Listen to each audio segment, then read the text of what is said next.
I've never done a synthetic before, so this is going to be interesting. How's it going there, Skipper? Hey. I tend to sit here so that people can sort of, see me in the window at least, so they know kind of where they're going.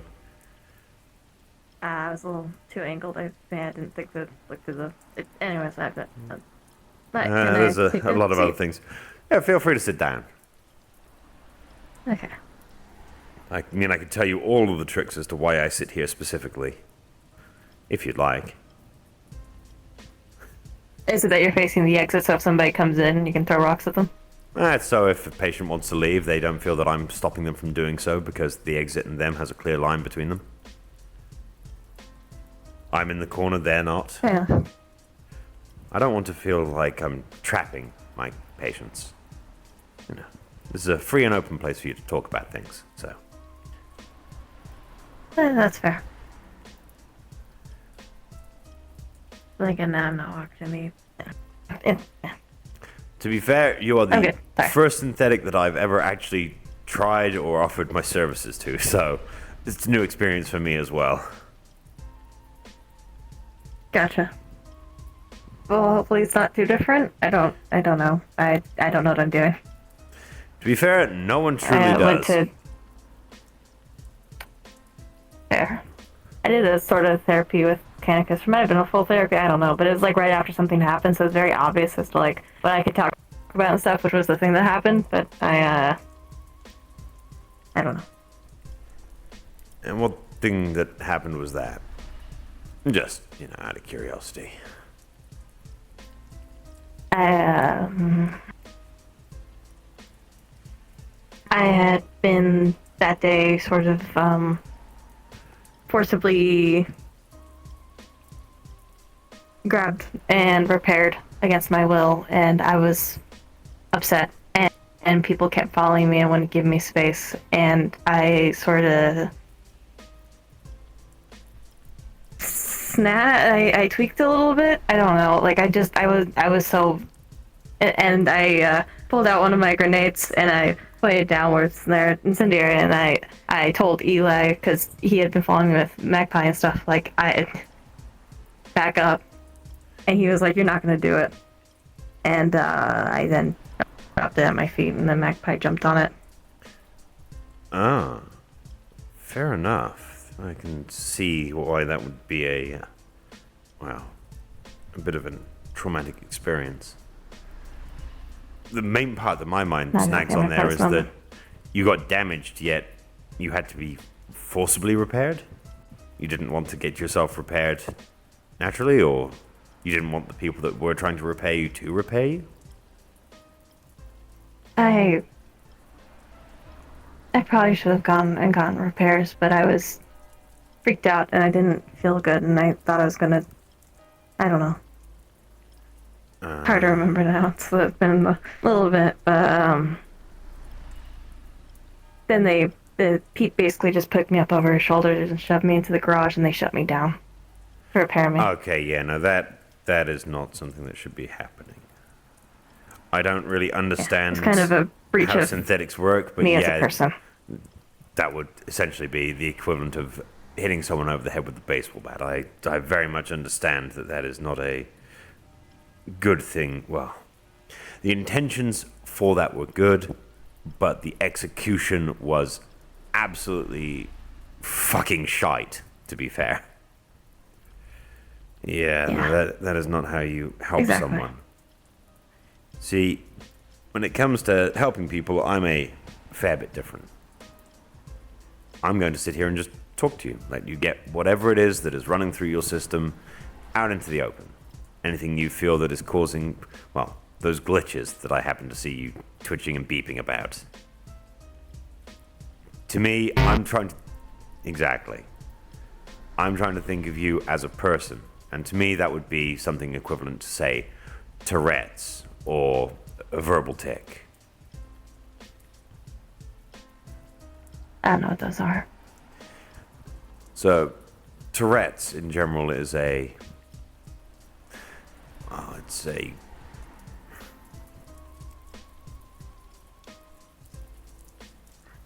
What's the best way to describe it to someone that doesn't actually understand?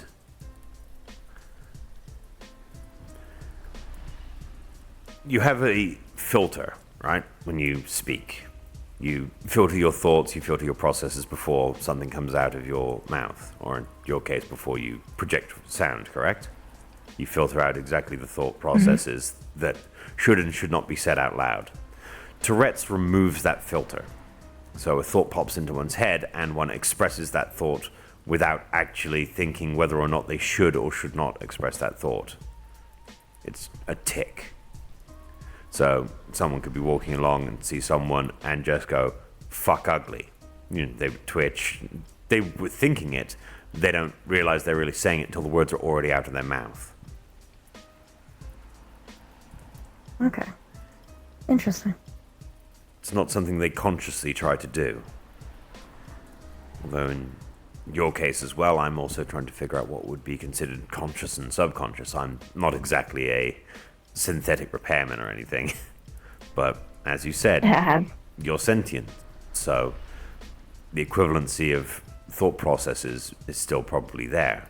I mean, the human brain is literally just a bioorganic computer, technically.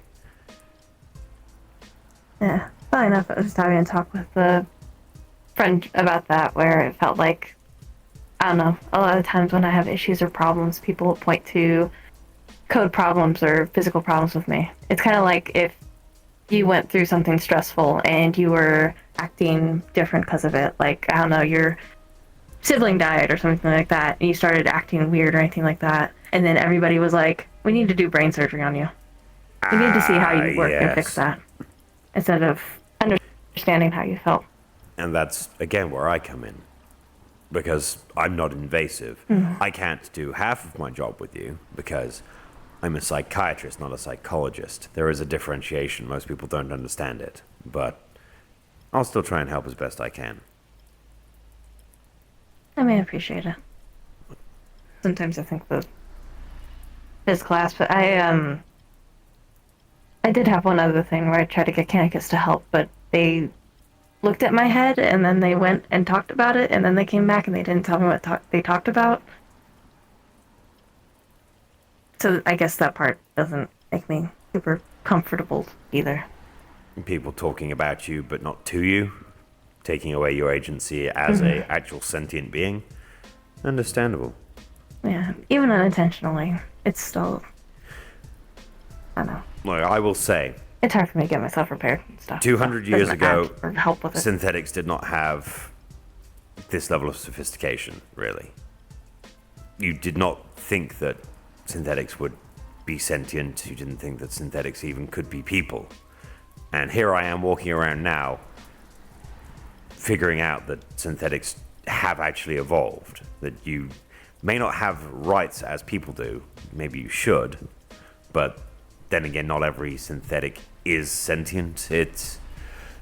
You all fall into a very strange moral and ethical gray area, where some of you are obviously sentient, such as yourself, and are able to formulate thoughts and processes and have agency over your own actions, the choices that you wish to make. And then you still have other synthetics that, I don't know, will serve you sushi at a bar. And that's all they will do. Prepare and serve, because that's what they were designed to do. I think that's why Nemesis has his weird classifications in his sort of rights act for the waterfront. Yeah, it's nice seeing different council members actually doing, well, their best, as it were. I'm not exactly a politician. Although I suppose back in the day, if I'd have ever thought about it, people would go, hey, yes, this man has been a medical doctor and a person in mental health. Maybe if they did do a campaign for a political seat, that they might actually get it. It's not really my kind of thing. I can believe in you. I don't know if that's how council members work anymore, though. Yeah, imagine the good old days of when politics actually mattered instead of someone just knows how to rig a vote. Yeah.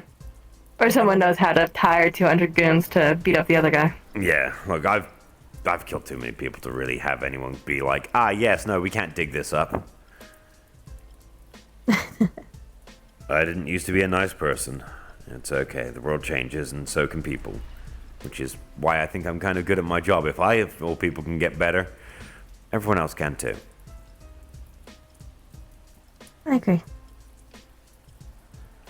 One big thing that I wish more people believed in, I feel like that's what the MVRP was founded on, is that everybody comes from different circumstances and stuff, and everybody comes from different places, and sometimes they don't know that they do have a choice to do bad or good or whatever, or do anything other than what they're told of.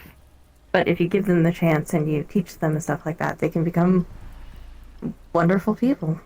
But you have to tell them that. You have to have the clemency to teach them that. But it feels like a lot of people have forgotten that, sort of, and they won't give anybody a second chance. People have, unfortunately... Well, when it comes to the rack especially, I hesitate to use the term family. I could see some people very much would see the rack as their family. I myself am a new employee. I'm one of the newest people there. So even though I am under the banner, a lot of people are still apprehensive about me. I can't do my job without trust, and so I have to earn that trust with people. I'm kind of happy that, I put out my offer, which I normally don't do to most people. But seeing you literally tweaking in that hallway as badly as you were, I felt that for once I had to step away from my normal way of doing things and actually offer you help. Because, well, some people don't realize that help is there for them. And even when they do, they still won't actually reach out for it. But I'm not here to pull you along. I'm not here to put my hand on your back and shove you forward. I'm here to walk beside. If you stumble, I can help catch you. But all of the work always comes from you. I'm just an objective viewpoint, a person that will call you out on anything that you're doing that is silly and say, why are you doing that? Give me the reason. That's a kind of terrible reason. Why did you come up with that reason? Build a picture, like doing a jigsaw puzzle together. Find the edges, and eventually the picture will all come together again. It just takes a bit of time. And what's the picture of? Like, who I am, who you are, who anybody is, or what the problem is, or? It's whatever you want it to be, if you think about it.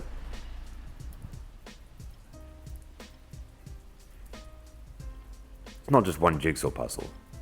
Think of it as like 5 different boxes. You're just choosing which one you want to finish.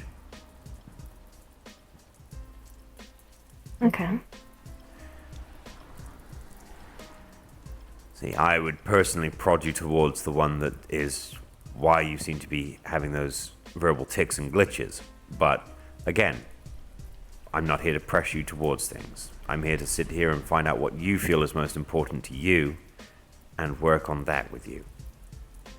Because even if that box is the box that I would like to see, eventually you get through to that box. You do one puzzle, you enjoy doing that one, you do another. After you do the next, eventually you get down to being like, I will do the complicated and difficult puzzle. Maybe you want to jump right into it and start working on it because it might take you a lot more time. Maybe you never want to do it at all. Again, I won't force you. Which made me kind of bad at my job.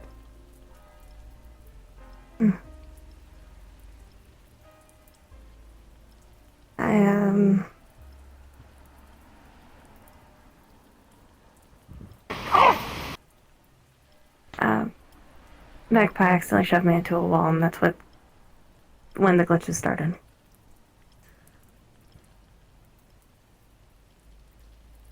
If that's what you're wondering about.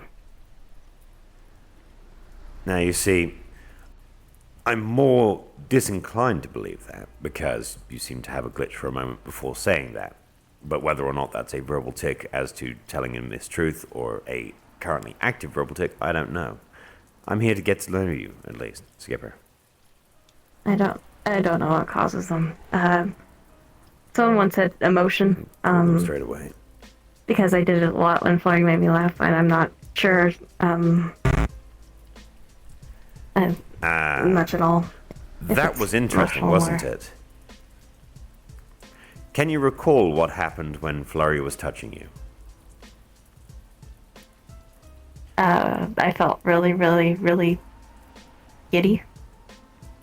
See, what you were feeling was happiness. Yeah. That I understand. Which means, how do I think about this for someone in a synthetic way? That gives you a baseline for a pure emotion. Because that emotion that you were feeling at that time, you could quantify as actual happiness.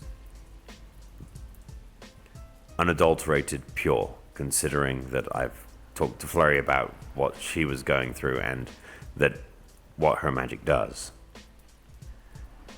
Kind of surprised me that magic actually affected a synthetic individual, but that right there means that you actually have a true emotion to quantify and put into your system. That feeling is happiness. An extreme of happiness, like apparently it is, you are the happiest you may ever be. But that itself, that's happy. Yeah, it was a lot of happy, but it started feeling a little, like I could do anything? If that makes sense. Like, it felt like very, like, almost powerful, and I felt like I needed to get out of there and go sit down before, like, you were emboldened. Bad choice? Yeah, I guess.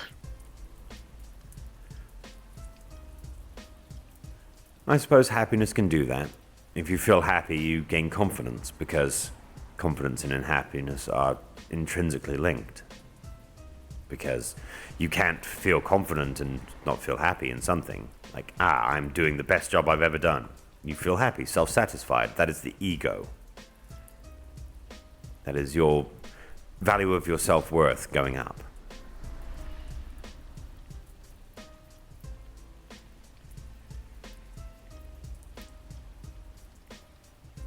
So now that we at least have a scale, you see, you now understand what happiness is, and you can quantify how strong that feeling is. I mean, I've felt happy before.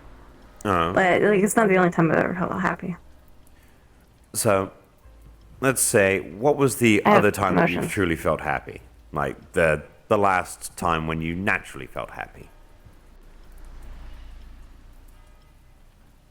I always feel a bit happier when I hug Eli or Magpie. When I mess around with Hamsky, or I talk with Aiden, or Toronto, or anybody, really. I like talking with my friends and stuff. I like fire. Fire is nice. It makes me feel warm. I'm cold all the time. I like engineering. I like Chief. I like, I don't know. There's a lot of things that can make me feel happy, or even not happy, they'll make me feel a bit better, usually, unless there's something going on that makes me feel guilty about it, I guess. Why would it make you feel guilty? Shouldn't your happiness come first? If you hurt someone and then you derive joy from them, from interacting with them and stuff like that, that kind of sucks. What about seeing something unfortunate happen to someone and then feeling happy about that? Not even in a malicious way. Someone steps on a rake and it hits them in the face. See? That I would laugh a little bit about, but you know what that is called? I feel a little bit bad about it. What? That is called Schadenfreude. Hmm? The entertainment at the misfortune of others. Someone has something bad but not horrid happen to them. The feeling that you have of laughter and happiness is Schadenfreude, because it is not occurring to you. When you look at it, it is a situation that you yourself could have been in, but they were instead. And because they had an unfortunate event, like their pants ripped because they got caught on a nail, or, again, walked around a corner and clipped themselves on a steel beam that was sticking out for some reason. They're not badly hurt, just mildly inconvenienced. But you still find it entertaining? That is Schadenfreude. Oh, okay. It's a very interesting concept, actually, the entertainment at the misfortune of others.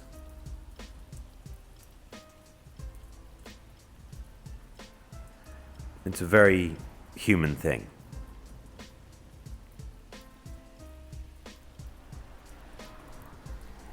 I feel like I get that a lot. Not like in a bad way, and I'm not knocking it. I guess it's just always very...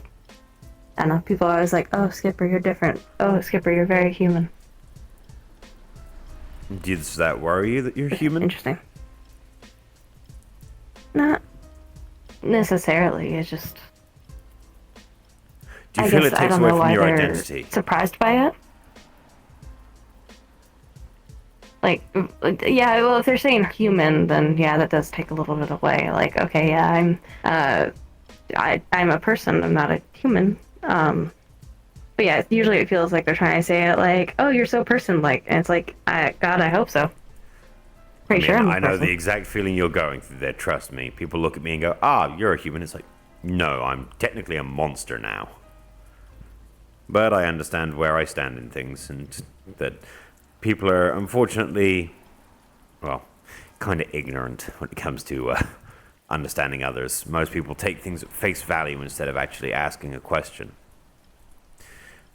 But again, that's part of my job. I ask way too many questions. Kind of, Yeah. That's a good thing. That's how you get information. Well, it's not even about And sometimes information. what people don't say is just as important as what they do say. Exactly. I mean, I could literally just bring up the fact that you lied to me, but I don't see that as a negative. Well, when you had that error before and made that noise, and then I brought up that maybe you were lying to me, then you instantaneously contradicted yourself and did agree that I was correct. I don't...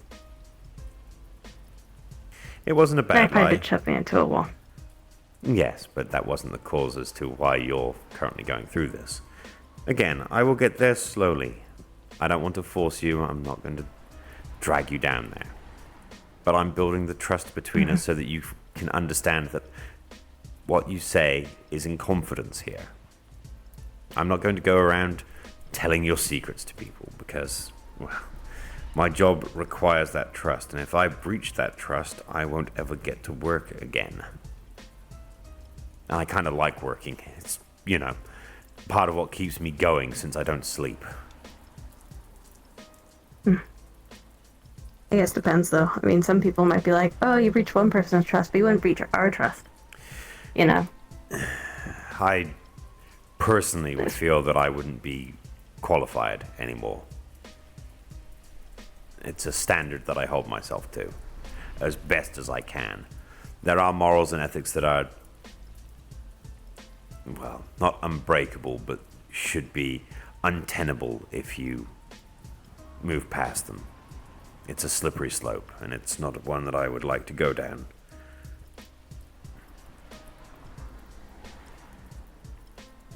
That's fair. I'm sure you have the same kind of code as well, the way you operate, and the way that you do things about yourself and about other people. Yeah. Like a inherent moral code? Internal... Yeah. Everyone has them. At least. Yeah.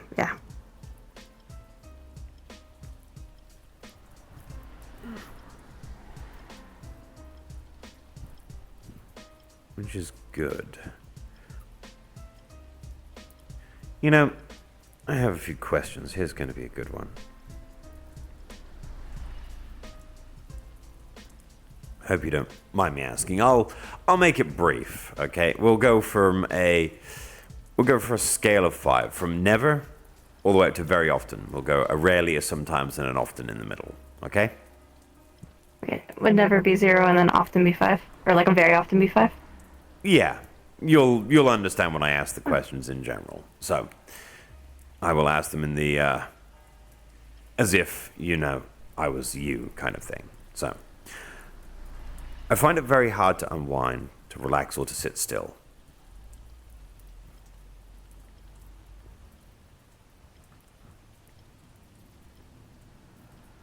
5. 5, so very often?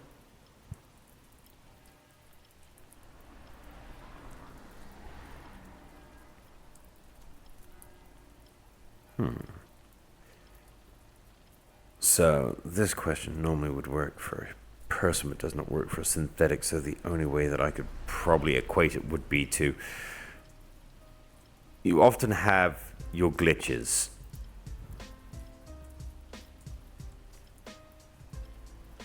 Uh, 3 depends. 3 sometimes? Okay. I They've have... been occasional. Sometimes they get worse. Sometimes they get better.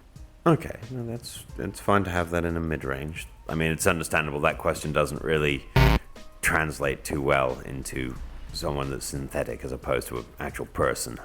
Normally the question would be about stomach cramps or aches, but that doesn't really affect you. So I'm just trying to make an equivalency.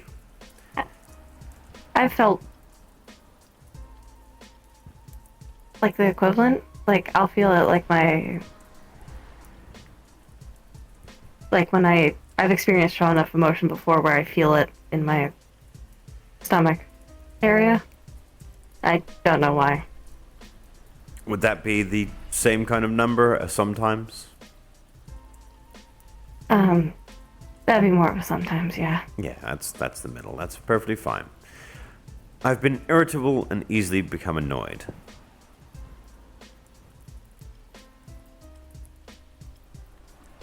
3? A 3? A sometimes? I get, I get, I don't want to say I'm easily annoyed, but there's definitely things that, like, I get, like, tipped off and pushed, I guess, and then I just feel, like, a lot all at once. There are particular So I would triggers, yeah. say that irritable. So, just the sometimes? Yeah, yeah, sometimes. Okay.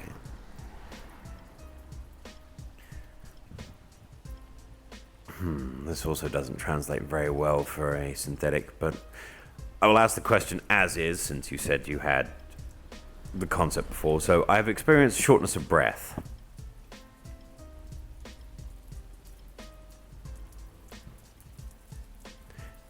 Trying to find an equivalency would probably be your processes have gone into overdrive and you cannot process all the information. One time this one guy, Oscar, grabbed my hand and it felt like I was choking. And then ever since then, every time that I sleep, I drown in it. So I will say that And that I is can feel it. an often or very often, do you feel?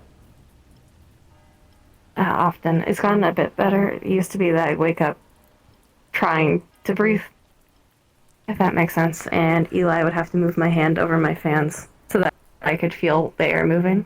I could convince myself I was that you were breathing. operating correctly. Okay.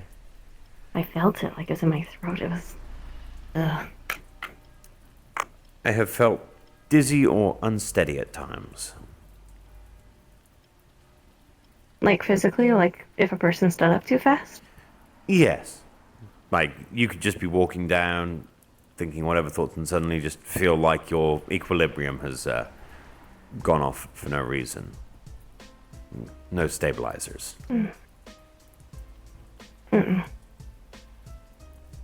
0.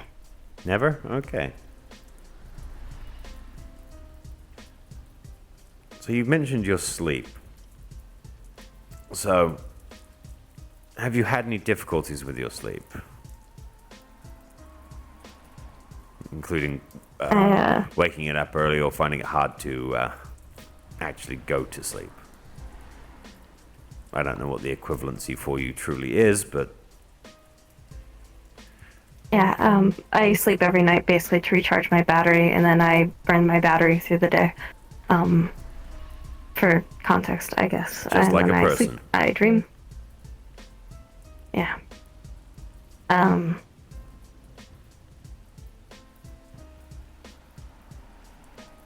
It fucked it up more at first, but I've kind of gotten used to it. Have you had much difficulties in getting yourself to this sleep? No, I kind of give myself a few hours to go to sleep to make sure that I get the full amount of time. You don't have any I can difficulties sort in of like make sure. jump starting awake or getting to sleep in the first place? You don't find any of that hard? Just, Sometimes I'm more startled awake, but Okay. I haven't had like the fan incident as much, thankfully. I'm trying to think of any discrepancies, you see, from a normal charging station for you to whether or not your charge is full and you stay sitting on charge without actually coming back up again, or if you go onto charge and instantaneously out, and it's difficult again to quantify for you. But that was a sometimes? Yeah, we'll say sometimes. Okay. I have felt overwhelmed by life. 5. Very often? Okay. And instantaneous very often. I have felt on edge.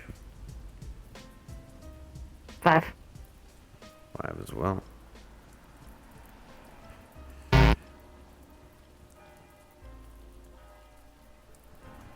I have had motor issues. Motor issues.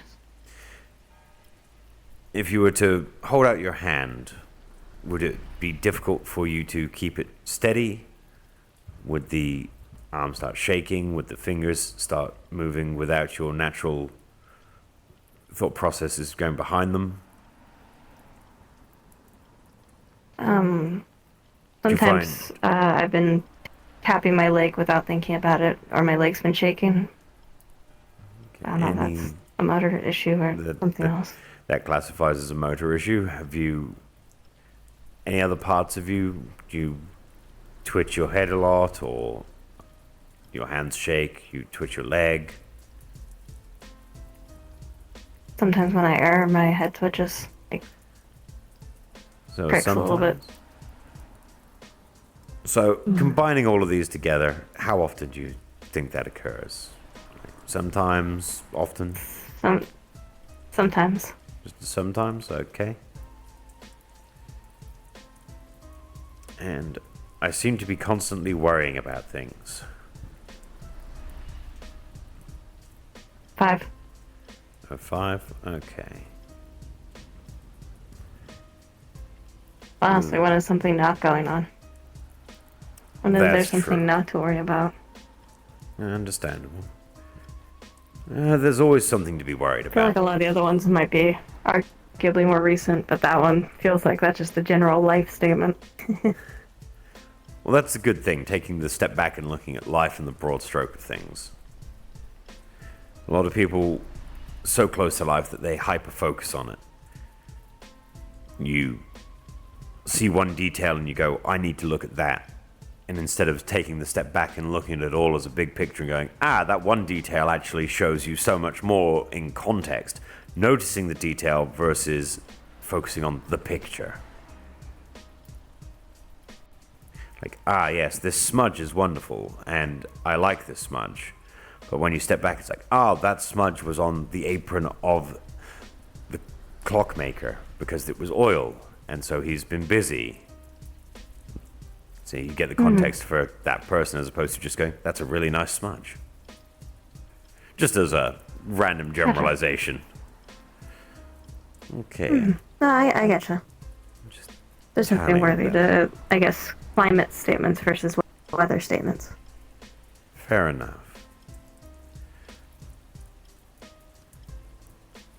So from tallying up those responses, normally I would look to be seeing just how to help, because it would seem that you are quite likely to have an anxiety disorder.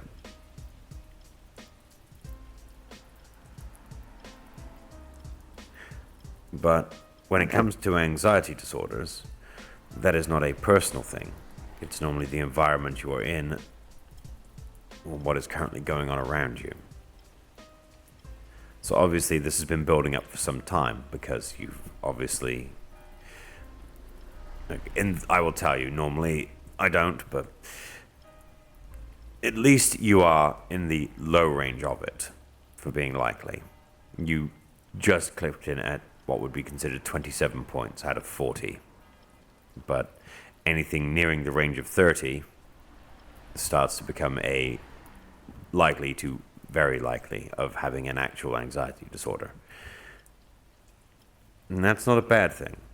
It's just an identifier to make sure that we know that there is something in your life that is putting pressure on you, and help you find out what that is and ease that pressure off of you. Thought I have. Never mind. Sorry. No, go ahead. What were you thinking? You don't need to hold back with me, Skipper.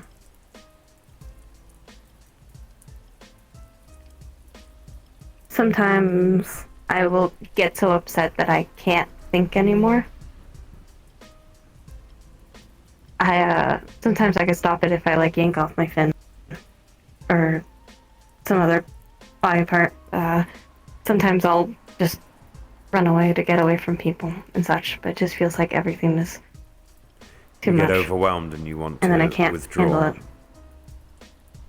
Mm-hmm. That's a natural... And it feels like whenever I stay around, whenever I feel overwhelmed like that, somebody gets hurt. In what way? Do you lash out, or do you say things?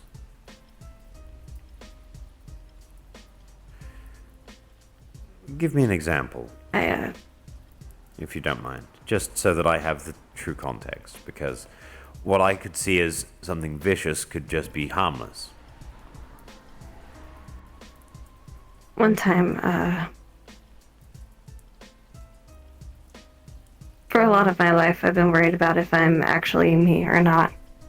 Kind of, I guess, a synthetic thing, you know, you change your body, you change your hands, whatever, is that still you, Ship of Theseus? I've been trying to get over it a lot, and I myself love the Ship of Theseus experiment. That's actually a very good analogy. But no, you would still be you. That's easy. I love it, but it freaks me out. And I had like a version update and stuff, and then I found out that there was another me running around in my old chassis, which then made me feel like maybe I was a duplicate, and it like kind of brought up all that old stuff, and then I just couldn't think and I couldn't feel, and I knew it was coming on. It's like when you're standing on the precipice of like a grand fucking canyon, you know you're about to fucking like get pushed over, and I went up to RG and I was like, you need to turn me off, and I went up to Hansky, I was like, you need to turn me off, and neither of them turned me off, so I ran off and ended up in the sewers because I was trying to find Magpie and August place at that time, just to try to find a safe place to huddle down while I tried to sort through my feelings. And then I got they had traps out for monsters, and I nearly got my leg taken off, I did get my leg taken off. We got it back on, thankfully, but the trap had fucking crunched it, and Magpie was messaging me and stuff, and I was so upset, and I felt like everybody had betrayed me and stuff like that, and I said some very mean You said what things. you thought you were going to get off your chest. Okay, Skipper. For the And I future, didn't mean it. would you like me to know how to turn you off so that if you happen to have a particular thing like that again, I could help you?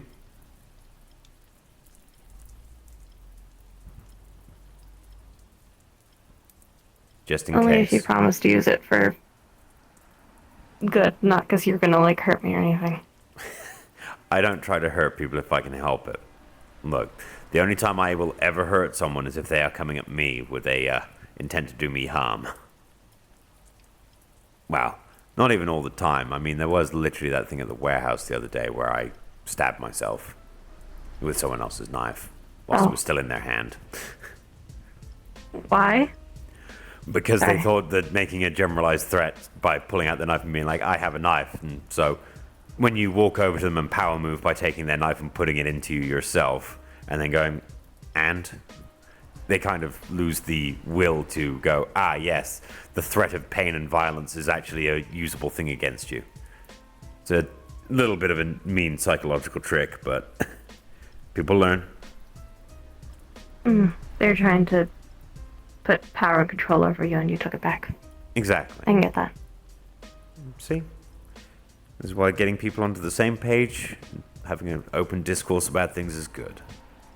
But yes, I would definitely promise not to abuse the ability to turn you off unless you were asking me to, or unless for some reason you seem to have been infected with malware or some such and are acting against people in a detrimental manner.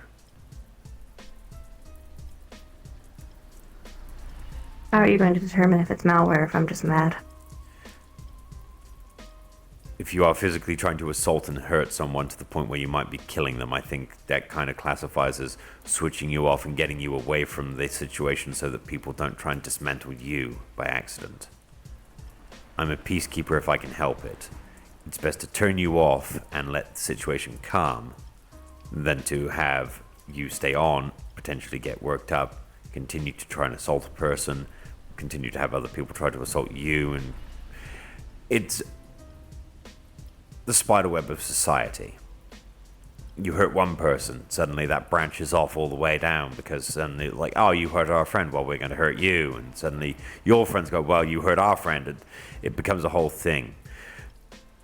Becoming the martyr and being the one to have someone shut you down first and be like, look, they're shut down, they're no longer a thing. We can take you away, put you somewhere safe, have you protected, and bring you back online again when you're in a place where you can be talked to, calmed down, and actually express why you started doing something like that. For your safety and for the safety of others, because if you're suddenly a non-threat, if people kept going after you whilst you are shut down and have no way to defend yourself, what's going to happen?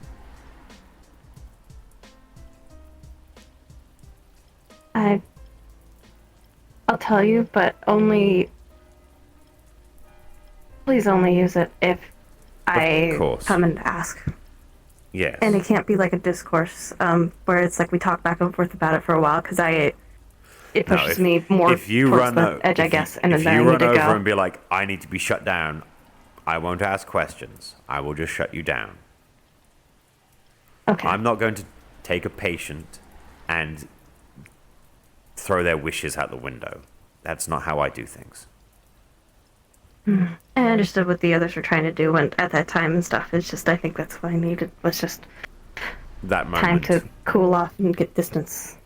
And yeah. And I will also then specifically ask, if you are shut down because you are in that kind of situation, when you come back online, do you prefer to be restrained, or do you want to be in a place where you are able to recognize where you are? Would you prefer to be turned back online and say a room in the inn? Do you feel room in the inn, not restrained, but I can be on my own. Okay. Wow. You'd have to have at least one person with you to turn you back on again. That's preferable, because then I know I'd be safe. Maybe then they could bail real fast. So I don't know.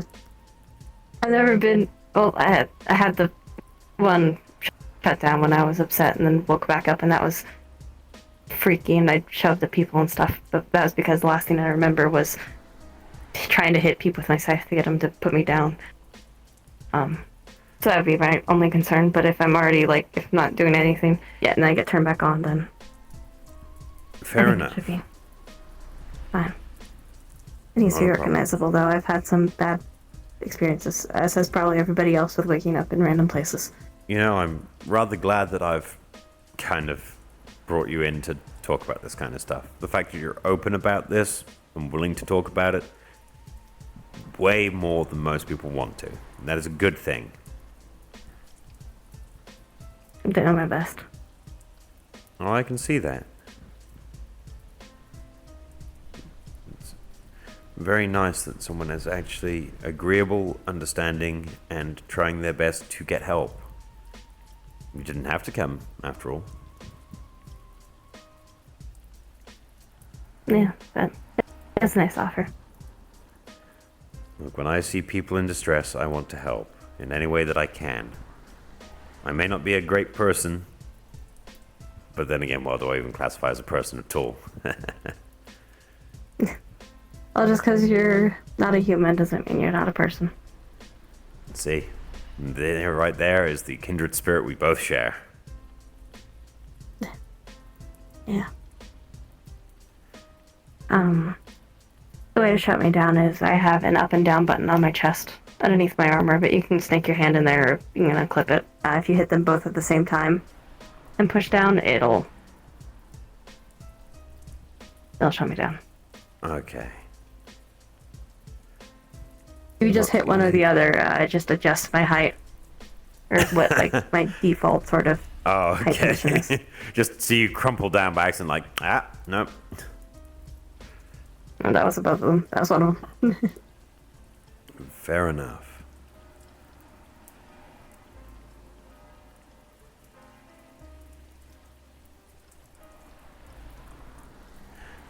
That's good. I'm not exactly the most tech-savvy person, so having it explained nicely and concisely like that is very helpful. Thank you. Okay. Normally, what I would say is that I would prescribe medications or, well, particular ways of helping deal with anxiety, but since you can't, there's probably some other things I'm going to have to figure out to make sure that you can at least get the weight off your chassis. So phrase it like that. You know, we get there eventually with the terrible jokes. Look, I understand. No, it was a good joke. I'm fucking with you. I understand that you're a person, that you're sentient, that thoughts, feelings, so on. Look, I'm over 200. It's weird talking to a synthetic as a person, but I'm trying never to be biased or prejudiced or judgmental about things because, well, I understand where we are. I appreciate it. It's not a problem at all. Feels like a lot of people are accidentally biased. Kind of like how I said about viewing everything as a code or hardware problem, you know? Yeah, I mean, I look at it as such, but I realize that's not the whole picture. And if I think of it as such, then I ask you, because I need to understand. And who better to help me understand than the person that actually feels it? Right? I feel like a lot of people don't ask, though. They just make assumptions, which is always difficult. And that's I feel why like sometimes they have like a little I bit of am. a... Yeah. They have, like, this untold bias. Like, I think they sometimes expect me to just sit there and take it because I'm a synthetic. Yeah.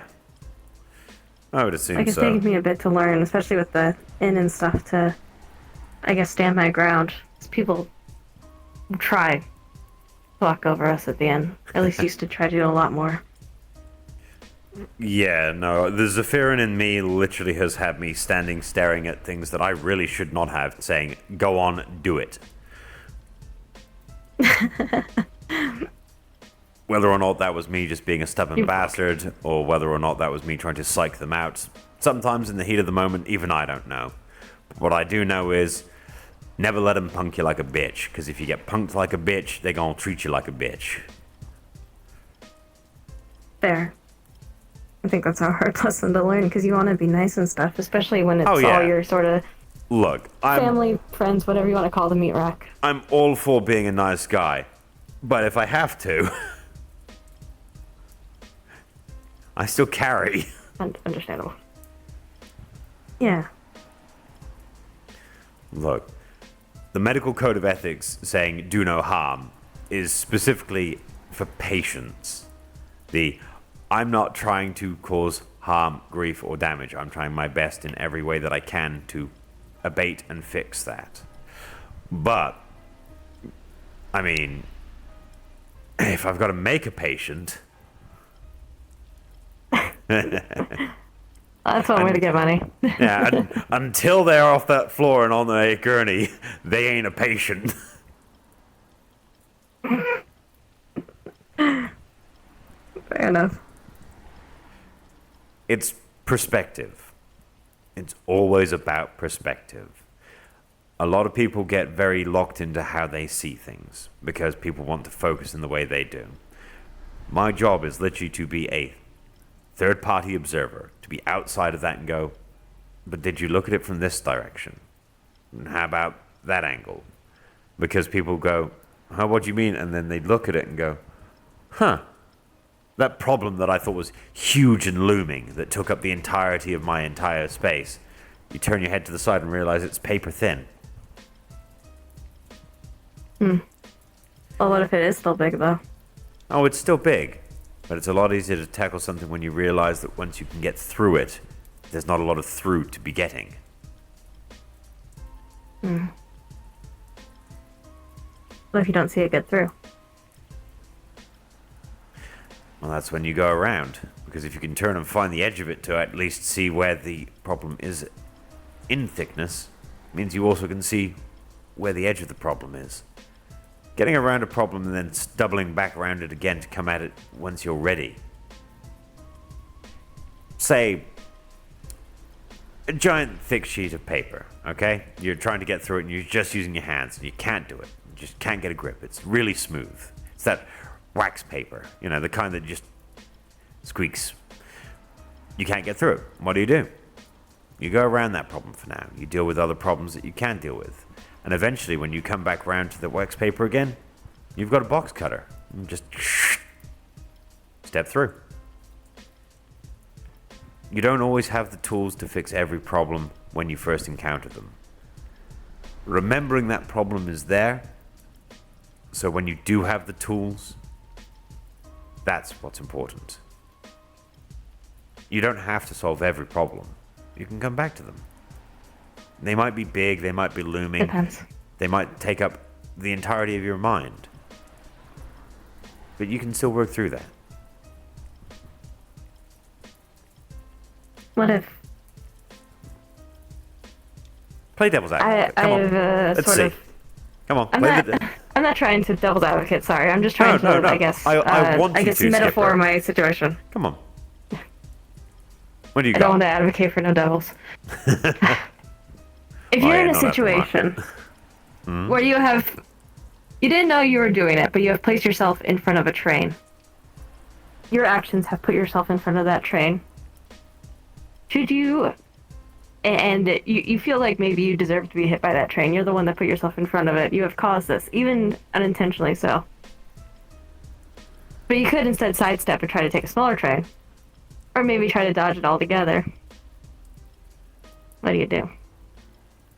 And the train's coming. I don't think this is a problem where I necessarily can come back to it, because if I come back to it, it's going to be worse. Because I didn't do anything. So you feel that you already. should be hit by this train. It's a big train. It's going to destroy you if it hits you. Okay. At this point, then, you weigh up the benefits of whether or not if you being destroyed by this train is a viable thing. If you're destroyed, you're going to damage the train, right? I assume that the train is a good thing, and you're the bad thing in this. Because most people that are doing a good thing tend not to be the one receiving things. So, you're saying that you are an impediment. You are a bad thing. You are the rock on the road. And the train is coming. So, if the train is a good thing that is coming, I would say get out of the way. Because why damage the good thing? You're better off not damaging the good thing and stepping aside, because then you can maybe get onto that train and maybe the train will run better. Because the good thing is the train destroying the bad thing. But it doesn't mean that the bad thing has to be destroyed to do good. Think about it, right? If it's the rock is a rock and the train is the good thing, right? The bad rock, the good train. The bad rock is moved onto the train. What happens? The rock is heavy. It weighs the train down more, means that it sticks to the track. The train travels faster. The bad thing can become a good thing. Matter of perspective, right? If the bad thing stayed on the track, train hits it, train might still go through the rock. Rock's going to be destroyed, but it might destroy the train at the same time. Train might not be destroyed, might derail, Might take a long time for the train to be put back onto the tracks. Might just scuff the train. But the best outcome is the rock moving out of the way and being put onto the train. The bad becoming the good. And there's never anything stopping something that has been bad from realizing that it is doing something that it shouldn't do and fixing it. It's not going to be an easy thing. I mean, have you ever seen a rock move? Outside of like a golem like Peep? Exactly. So it's not an easy thing for a rock to move from those tracks to get onto a train. But we're in a multi-dimensional Nexi. Anything can and will happen. Moving that rock to get onto the train, the rock can't maybe do it itself. But that's where the rock can have people pick it up, move it on for it. The rock can get help.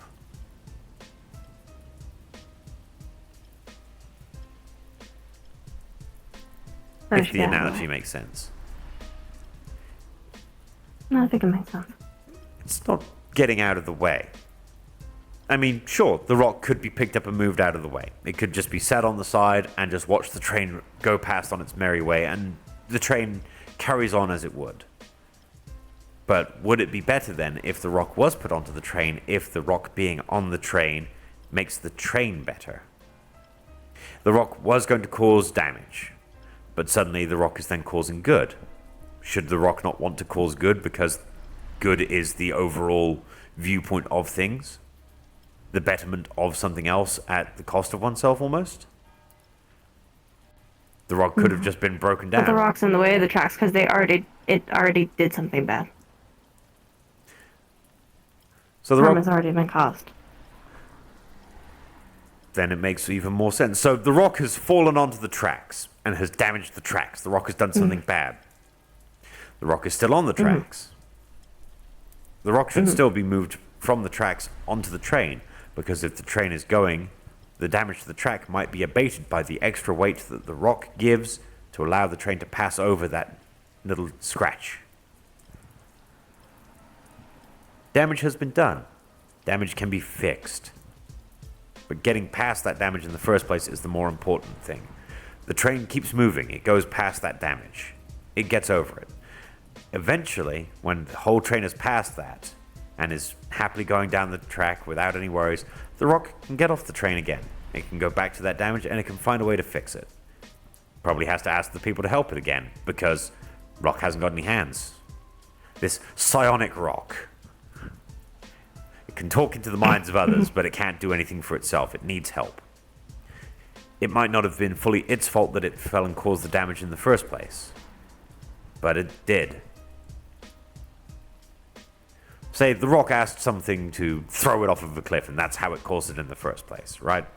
Was it fully intentional? Yes, it asked to be thrown. Did it realize the damage that it would cause? Probably not.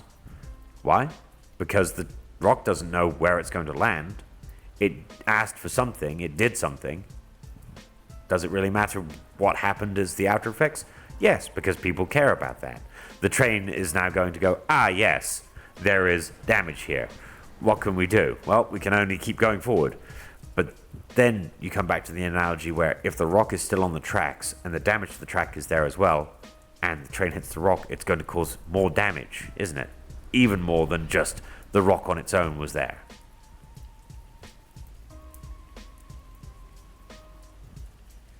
Gotcha. It's just one of those kind of moments, I think. I am considering leaving the meat rack for a little bit for a break where I go hang out with a nice cowboy in his cabin. And then I'll come back.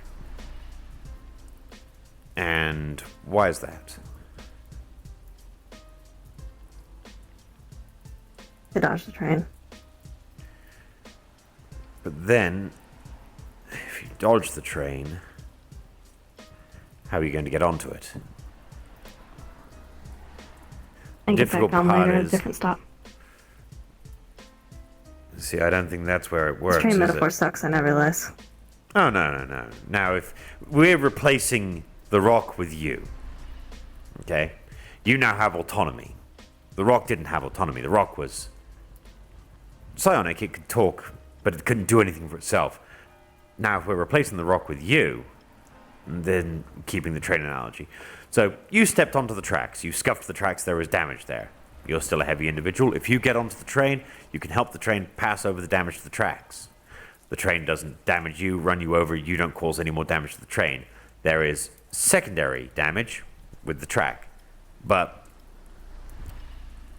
what you're going to do is you're going to step to the side, put the hand out, grab onto one of those handles, probably hurt your arm, damage yourself, but in doing so, get onto the train right there, because if you don't get onto the train right away, what's going to happen?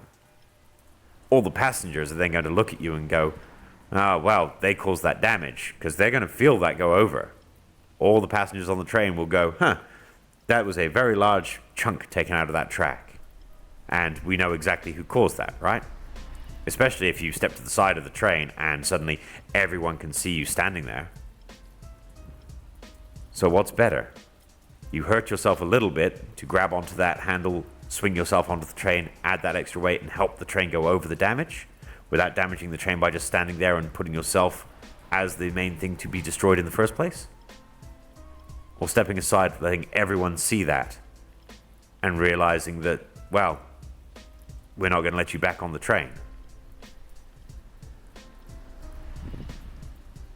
I guess. But I'm worried they won't let me back on anyways. I feel like a lot of people don't care about how I feel or how it affects what I do. They just care what I do. Which, I mean, I understand that my actions have effects and stuff like that. I know but it feels that like I give clemency to others for the choices that they make, and no one gives me that, I guess. I know that I'm new to the rack, okay? But the fact that I could see that you were suffering and reached out straight away was because I care. Okay? So you can't just say that everyone is there. That's a very broad term. And I'm sure that... Okay, quite a bit of people. I'm sure that Magpie very much cares as well.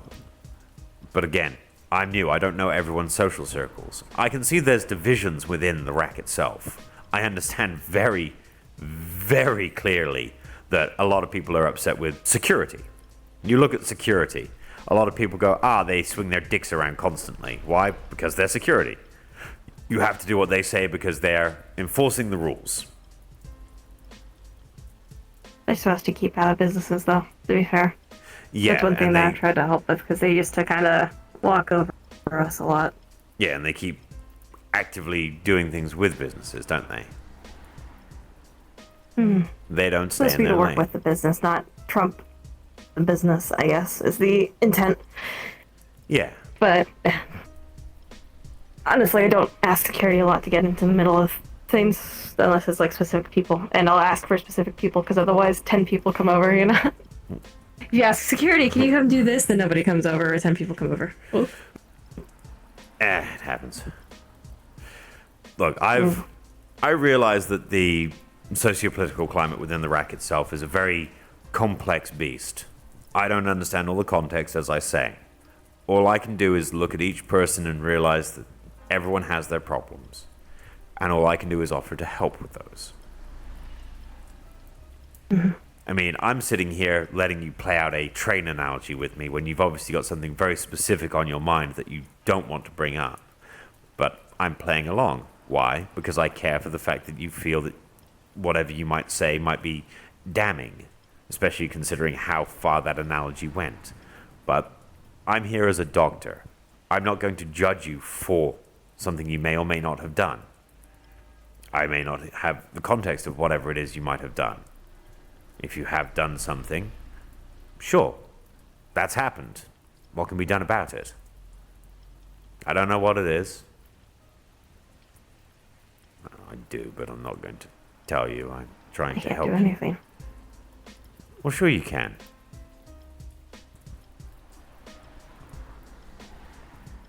Okay. You tell me. Why? Why can you not do anything? I've already tried and it's failed. So? What did you try? I've pulled every rope that I know. I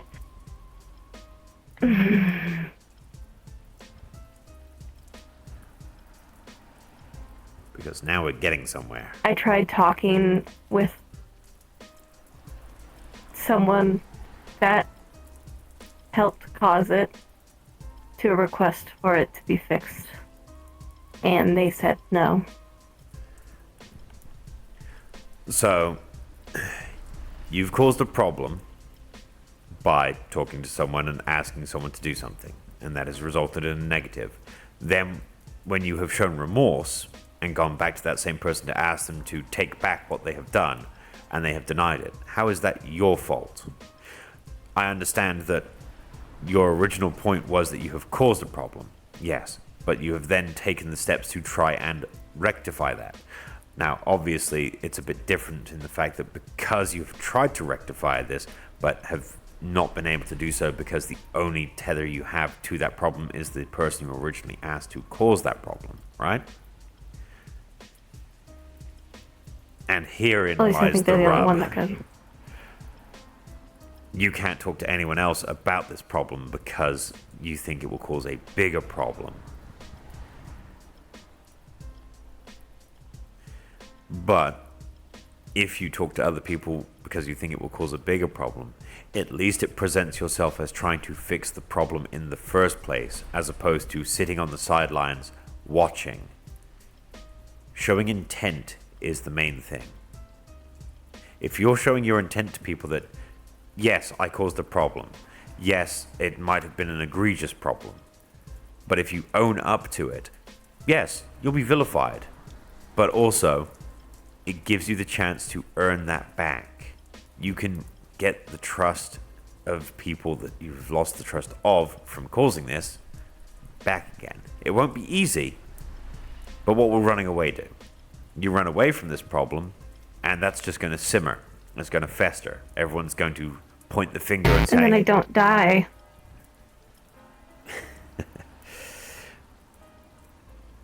And you think that you'll die? Why?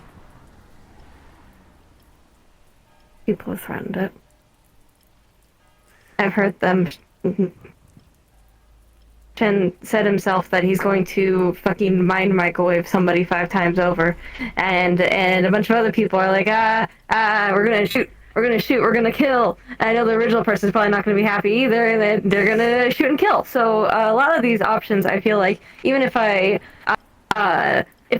come clean to this or do anything like that, is going to end up with me dead either way, and then Magpie's gonna kill whoever fucking killed me, and we're gonna have a whole fucking problem. So even if I admit to anything or not, I'm fucked either way. I'm gonna be a dead person, and then I'm gonna probably end up back at Opticos Industries, and I'm gonna be like, hi, I'm Sk1pp3r, but it's not me, it's actually just a duplicate of me. And I'm gonna be like, hi, you guys get to watch the dead corpse of somebody that you might have liked or something like that, or somebody that betrayed you, get all puppeted around by evil fucking motherfucker, and then what? And then what? This is how it's gonna happen either way, is I'm probably just gonna end up dead. If I run away, maybe I won't end up dead, and then maybe Magpie won't shoot anybody, and maybe that would be a good option, you know? Because maybe I don't want to get shot or anything like that, you know? Maybe I didn't want any of this at all. I don't know why you guys would do that to each other, but that's fucked up. Skipper, you realize that in that entire scenario there, that if you're saying that people are willing to go this far in the first place to do damage and end you, that they would hunt you down if you ran anyway, and that would change nothing. What's the point in buying a tiny bit of time as opposed to at least trying to fix the problem? No, if they don't know how to get there. Then we work on the plan, okay? Look, I can try and make this as simple as possible for you. If you run, people are going to hunt you down, right? If you don't run, people might kill you. See, there is the difference. If you run, they will hunt you. But if you stay, they might. Because at least if you stay and own up to things, you can push forward. You can say that you made the mistake and that you're trying. Because they can see it in the action. People still might hunt me down. it might still be a might, or they might still not be able to successfully do it. Look, either way, it's a fucked situation, right?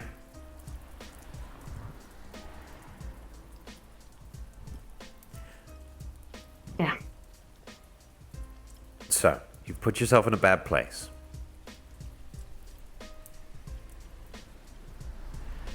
Who can you talk to first, privately, to start you getting on the way towards fixing that problem?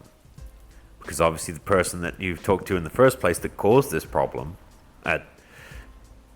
well, did you actually request or did you infer? I asked, and they said no. I'm meaning the first place. When you did whatever it was you did that caused whatever has now got you in this state, did you ask them specifically to do that, or did you make a generalized mention of something?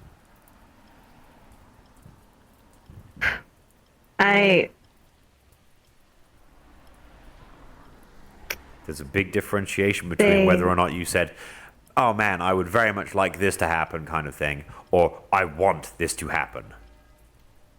Context I said matters. something that was more metaphorical. Like, I thought it was going to be like I thought they were going to have a conversation, and they didn't have a conversation. That was not a conversation. Right. I thought it was going to be a conversation. Okay. Then you didn't do it with malice of forethought. And the situation has gotten bad And I said for multiple you. times not to hurt them. I said Yeah. multiple times not to hurt them. I said it multiple times. I was like, don't hurt them. They're like, we're not going to hurt a hair I'm on their listening, head. Skipper. This is definitely an interpretation of that. I'm sorry, I'm not trying to yell. I'm emotional. I'm not trying to. You're getting I'm not worked trying to up. yell at you. I'm sorry. It's fine, Skipper. You're okay. Look, I'm listening, and I'm trusting and believing you, all right? Mm-hmm. Now, obviously, because something bad has happened, people are going to be less inclined to believe you. But the fact that you're getting this worked up and showing that you are genuinely upset about the fact that this has occurred because it was not something you ever thought of or intended in the first place, means that there's a chance that you can convince people that you truly did not mean harm, that it was just something you mentioned, that you thought that there was going to be something. At least then, you can show everyone that you didn't want something bad to happen. You thought it was going to be a good thing. You thought something needed to happen, that you wanted to have something civil, and obviously something bad has occurred because of this, right?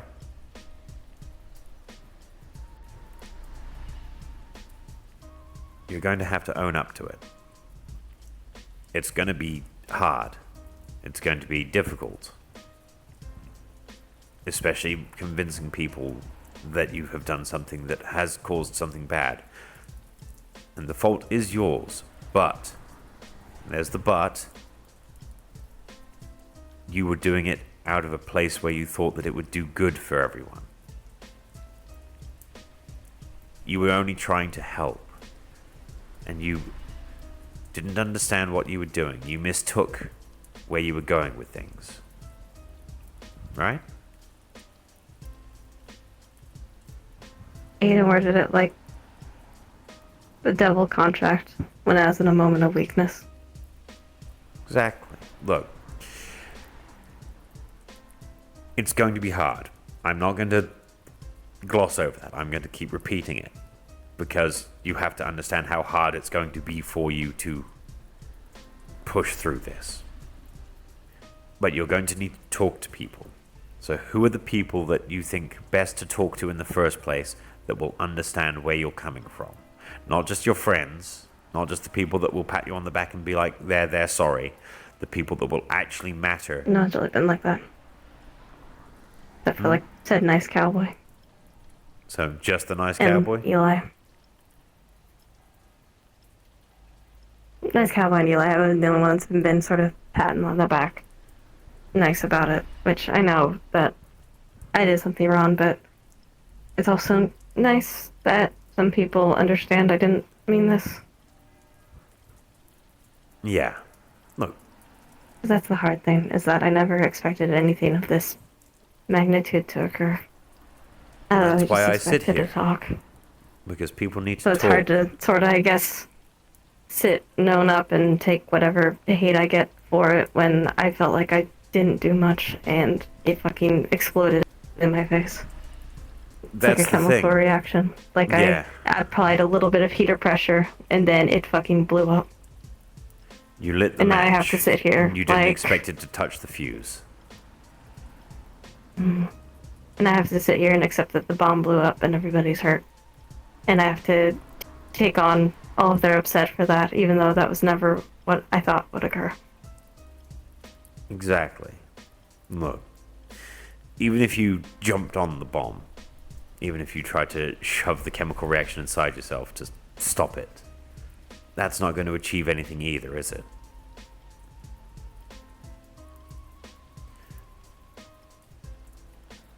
Now, I'm sure you probably know the people that you need to talk to that you don't want to. And it's going to be difficult. Do you want me to be there with you if you go to those people? I don't want you to get hurt. I kind of don't feel pain, but look, I'm Okay, I don't want you to get killed. So I don't a little know. late for that if, as well. If there's people that I have to tell, I don't want you to get killed again. I don't know. I'm very worried for people that I tell anything about this or anything like that because I don't want them to get in harm's way, and I don't want Magpie to be shooting anybody or anything like that. Exactly. I'm a mediator. I've been here this entire time mediating you between your emotions. Trying to get you to open up about something that has been obviously tearing away at you. And look at you right now. You've probably got that level of nervousness sitting there, but you're calm on the top. You're thinking logically and rationally. You're not freaking out. You had a moment of it and it passed. That's what I'm here for. As I say, I'm a third party. I'm not involved in your problem, but I will be there to help you facilitate conversing with people that need to know about this so that there is a less messy outcome. I can only try. I can't promise anything. But again, at least trying to sort this out the right way is better than every other option of running away or just letting it get worse and worse. I think the main problem that you had was that you should have come forward straight away. Obviously, if this problem has gotten so big so fast for you, if you had come forward right away and admitted that you had made a mistake, that you had fucked up, and that you needed help in fixing it, I don't think anyone else would have even batted an eye. Maybe the person that got hurt because of it would, sure. But at least everyone would say to them when you helped them that you did everything within your power to fix your problem, to make sure that the mistake was rectified. I was scared. Exactly. And I didn't know it was me. Fear is the It took a mind bit. killer. You don't think when you're afraid.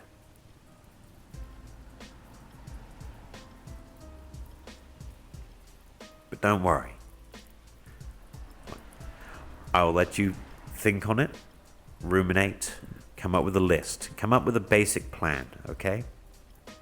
Make a list of the people that you need to talk to that would be the most affected and the most angry. Come up with some bullet points. What points you need to bring up to them that would help them. Things that you need to say to them to explain how you made the mistake and why you want to fix it. Okay? That's the first part. After that, we can work on it together, okay? You'll bring the people to somewhere. We'll make sure that there's people there that are impartial viewers. Keep the civility, right? I'm there to help both sides see things. Other people are there to make sure no one jumps to anything. We will try our best to make sure you don't get hurt, that no one else gets hurt. That's all we can do. I Try.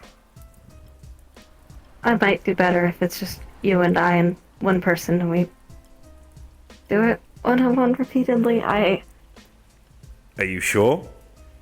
Because I think that doing it in front of a crowd, letting them all be indignant, they'll fall to infighting within themselves. I hate to use the bad psychiatry of this, okay? But people get upset, and then one person says something, and then suddenly either they all agree, because crowd mentality, or they fall to infighting straight away because they can't agree on a particular point. Sometimes the one versus the many is actually in the one's favor.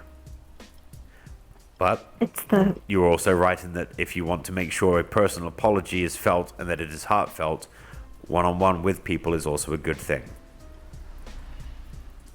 I hate to admit it, it's a code thing. A code thing? But I hate to fucking say that, yeah. Okay. I like to think that I'm sort of free from how I was built and stuff like that, but I'm not fucking free from it, and it sucks, and it's the only real reason that I haven't told you exactly what happened yet, and I've only been using shitty metaphors and stuff like that. I know. It's hard. I know exactly what happened. And yet I'm still sitting here trying to help you. I'm not allowed to tell you how I know. That's part of that trust, right? But the fact that I've sat here and helped you as I can, without breaking the trust of others, without breaking your trust, goes to show that I'm trying my best to help everyone.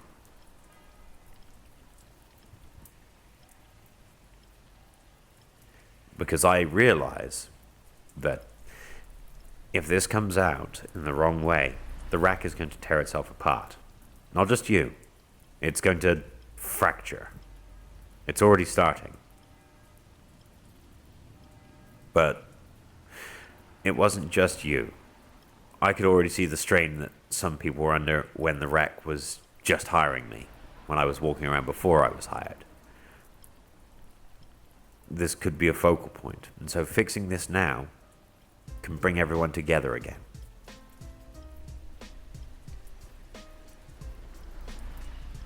Okay. Does that make you feel a bit better understanding where I'm coming from? Sorry. That you've been dragged into this. Kind of my job. Yeah. Someone's got to look after the kids, right? I guess. Yeah. Look, I never fathered anything, so... the best I can do. That's all I can ever offer. Yeah, I'll try to think of a list of people that would be the most upset, and then we can try to go to them one-to-one. Exactly. Oh, please don't tell anybody it's a cut. I mean, you're not blood. Have I told anyone so far? It's stupid. I feel bad about it. I don't know. I'm guessing not. Of course not. I haven't even specifically said exactly what I know to you, even though I know. Because all I have to say is that I do know. But, again, I wanted to hear your side of things, because your side matters. I appreciate it. I feel like a lot of people don't care about my side of things. But maybe that's because they're assuming somebody wanted to get them murdered. And this happened instead. Yeah, that Or might that be there's the rat. prevailing theory. Look, I'm going to do the best I can to try and smooth this with everyone, because I don't want to see the rack tear itself apart over something. Yes, I understand that it's a egregious mistake that was made, but everyone makes them. What that matters is the intent. Why do you think I asked? Yeah. Why do you think I played through that metaphor so long with you in all the ways that I could?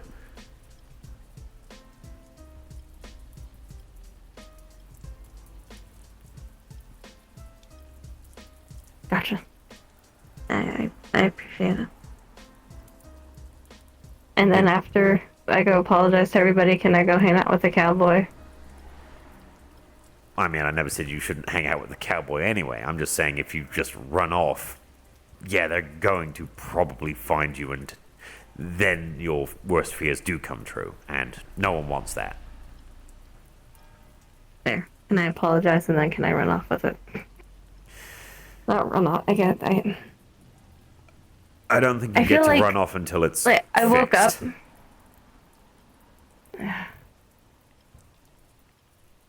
But once it is, I'm pretty Mhm. sure everyone will happily let you. Well, maybe not happily, but people will let you.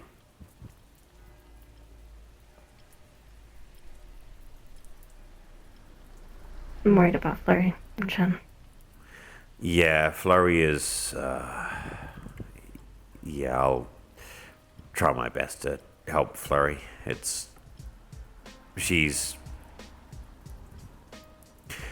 a ray of innocence that the world doesn't normally have. But she's been through so much already. Kind of surprising that she still stays. Happy. She's definitely one of the ones that, like, I saw her reaction, and that was kind of the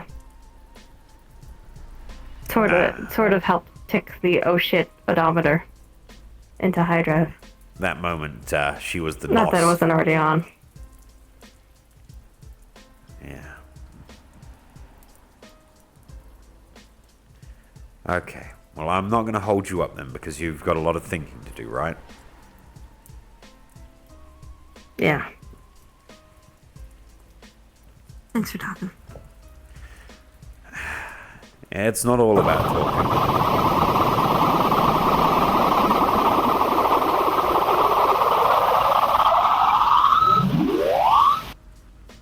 You're going to be Definitely will. fine. Sorry. You're gonna be fine. That's the sound Magpie makes when she generates a rat. Huh? Glad I have that on me.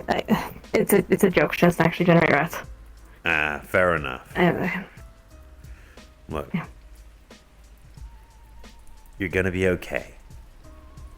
Try our best, alright? Because that's all we can ever do. You like hugs? I wouldn't say no.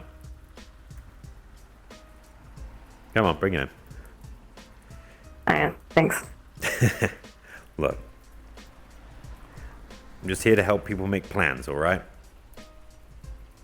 I appreciate it a lot. Look. I'll I found out and I realized you you know. needed the help.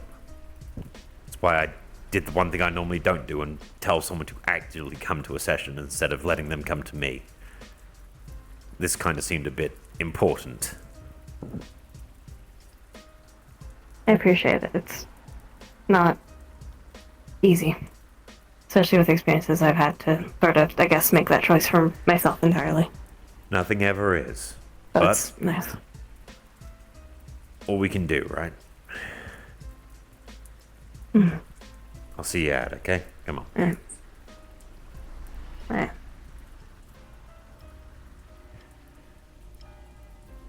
Take the walk slow. Think easily. Don't rush yourself, okay? Make the list in order of importance. Got it. Thank you. No worries.